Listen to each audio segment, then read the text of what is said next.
આજે પ્રકટીકરણના આપણા અભ્યાસનો 42મો એપિસોડ છે અને આજે તારીખ છે 18 જુલાઈ 2026 અને શનિવારનો આ દિવસ.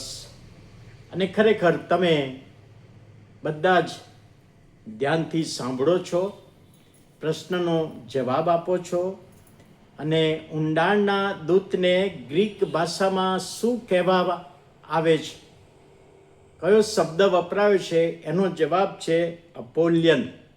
અને તમે સાચો જવાબ આપ્યો છે, ધન્યવાદ. હવે આજે આપણે જોઈએ એ પહેલાં ગઈકાલની જે બાબત તીડોનું વર્ણન, જેને પ્રતીક તરીકે પછી લશ્કર તરીકે આપણે જોયું, ઊંડાણનો દૂત જેને હિબ્રુ ભાષામાં અબ્દોન અને ગ્રીકમાં અપોલ્યોન, એ બાબત જોઈ આપણે. અને પહેલી આપત્તિ આવીને ગઈ. હવે બીજી ને ત્રીજી બે આપત્તિ, બે અફસોસ બાકી છે.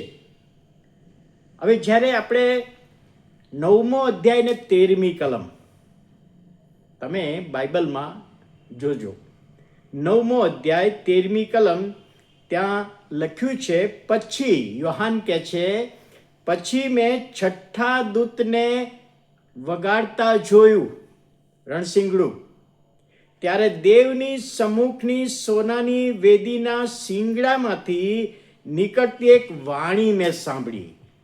યોહાન પાત્મસના બેટમાં જ છે, આત્મામાં સંદર્શન સાથે સ્વર્ગમાં ગયો છે અને ત્યાં આ બધી બાબતો બનતા બનતા કહે છે, છઠ્ઠું રણશીંગડું જ્યારે વગાડવામાં આવ્યું ત્યારે દેવની રાજ્યસનની આગળ જે વેદી હતી, હવે એ વેદી કઈ વેદી?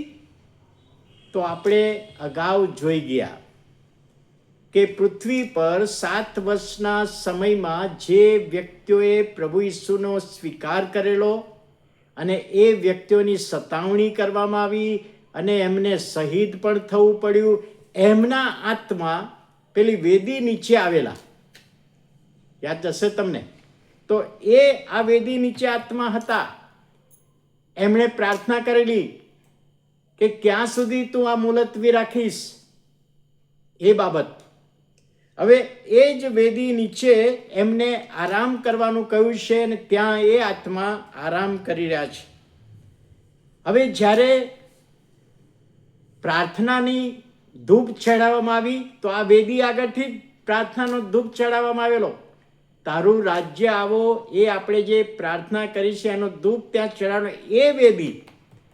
એ વેદીમાંથી અવાજ આવ્યો, એટલે ઈશ્વરનો અવાજ, ઈશ્વર પિતાનો અવાજ, રાજ્યાસન પર જે બેઠેલા છે એમનો અવાજ આવ્યો. યોહાન કહે છે એ બાબત, ઈશ્વરનો અવાજ, વાણી મેં સાંભળી. હવે 9મો અધ્યાય ને 14મી કલમ, એ વાણી શેની હતી? 9મો અધ્યાય ને 14મી કલમ, ત્યાં લખ્યું છે, તેણે જે છઠ્ઠા દૂતની પાસે રણશીંગડું હતું તેને કહ્યું કે મહાનદી ફ્રાત પર જે 4 દૂતોને બાંધેલા છે તેઓને હવે છોડી મૂકો.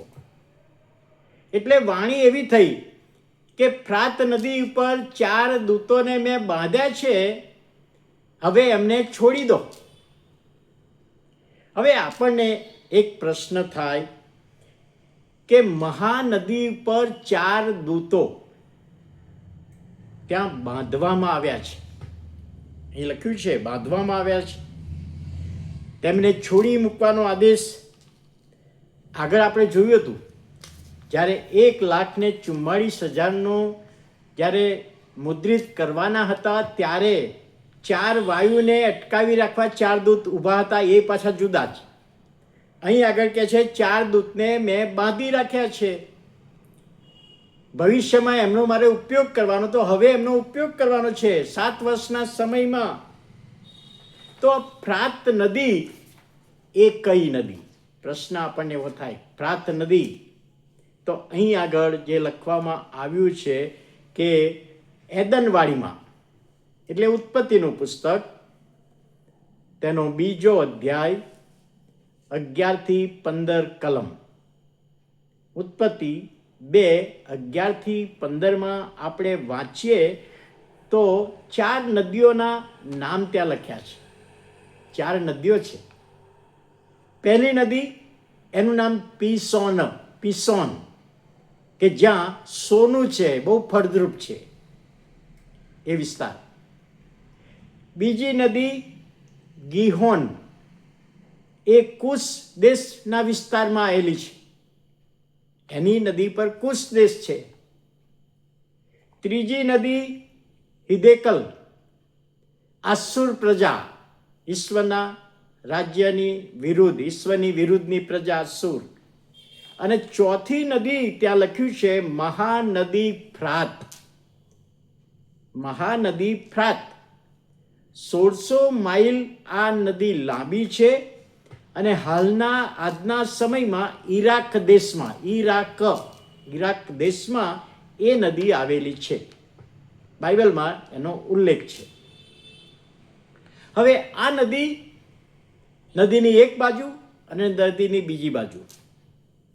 એક બાજુ યહૂદી પ્રજા છે, ઇબ્રાહિમના, પછી આગળ જતા યાકૂબના 12 દીકરા અને જે પ્રજા થઈ એ પ્રજા એક બાજુ છે, જે ઈશ્વરમાં માને છે, ઈશ્વરના માણસો છે, ઈશ્વરની પ્રજા છે.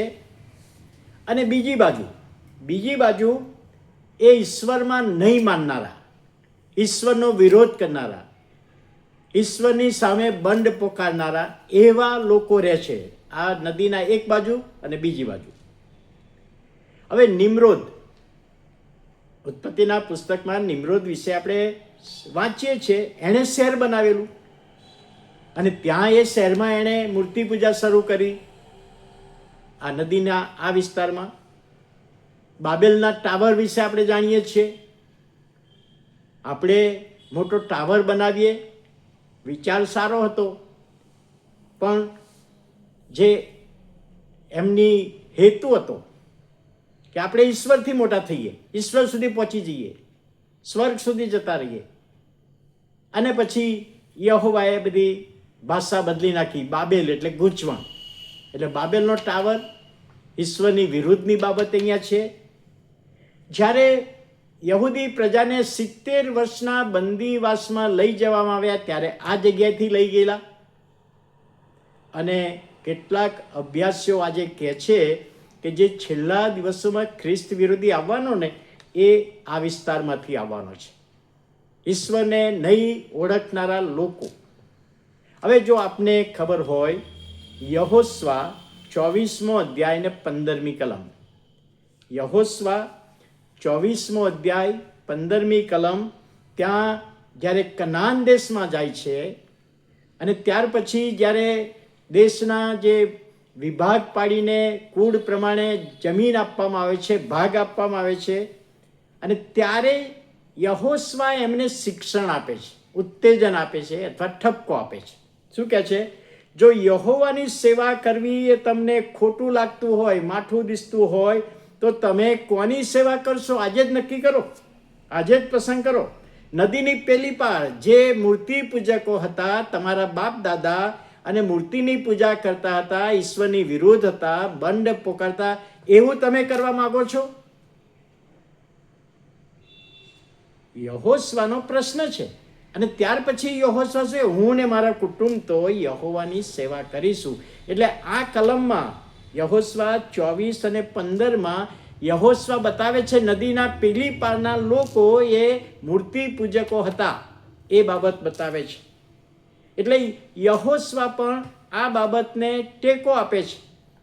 નદીની એક બાજુ ઈશ્વરને ઓળખનારા અને સામેની બાજુ ઈશ્વરને નહીં ઓળખનારા લોકો, એવું અહીં આગળ લખવામાં આવ્યું છે. હવે 9મો અધ્યાય ને 15મી કલમ. 9મો અધ્યાય 15મી કલમ. માણસોનો ત્રીજા ભાગને મારી નાખવા માટે 4 દૂતને નિર્મિત ઘડી, દિવસ, મહિના તથા વર્ષને સારું તૈયાર રાખેલા હતા, એમને હવે છોડવામાં આવે. ઈશ્વરે ચોક્કસ સમય માટે, ચોક્કસ મહિના માટે, ચોક્કસ સમય માટે આ 4 જણને બાંધ્યા છે કે તમે જ્યારે અમે છોડીએ ત્યારે તમારે આ લોકોના 3 ભાગનાને મારી નાખવાના છે. યાદ છે? દુકાળ દ્વારા, મરકી દ્વારા, ધરતીકંપ દ્વારા અને આગળ લડાઈ દ્વારા, દુકાળ દ્વારા કેટલા બધા 3 ભાગના મરી ગયા. હવે જે બચેલા છે એમાંથી 3 ભાગના અત્યારે કે છે મરણ પામશે, એટલે અડધા ભાગના પૃથ્વી પર મરી જશે, એવું એનો અર્થ થાય. તો અહીં આગળ એ વચન છે, જે પ્રભુનું વચન કે ફ્રાત નદી પર બાંધેલા 4 દૂતોને છોડી મૂકવાની આજ્ઞા કર, અને તેઓને છોડી મૂકવામાં આવ્યા. એટલે એ બાબત અહીં આગળ આપણે જોઈ શકીએ છીએ. હવે આજનો પ્રશ્ન કે 4 દૂતોને કઈ નદી પર બાંધવામાં આવેલા? 4 દૂતોને કઈ નદી પર બાંધવામાં આવેલા? તમારો જવાબ તમે કોમેન્ટ બોક્સમાં લખશો, અને આજનું આ વચન સમજવામાં પ્રભુ એના આત્માની દોરવણી આપે. પ્રાર્થના કરીએ. વાલા પ્રભુ, અમે આભાર માનતા તમારા નામને ધન્યવાદ આપીએ છીએ. આજના મનનમાં આત્માની દોરવણી આપો, અને પ્રભુ તમારો આશીર્વાદ આપો. ઈસુ પ્રભુના નામમાં સાંભળો, માન્ય કરો. આમેન.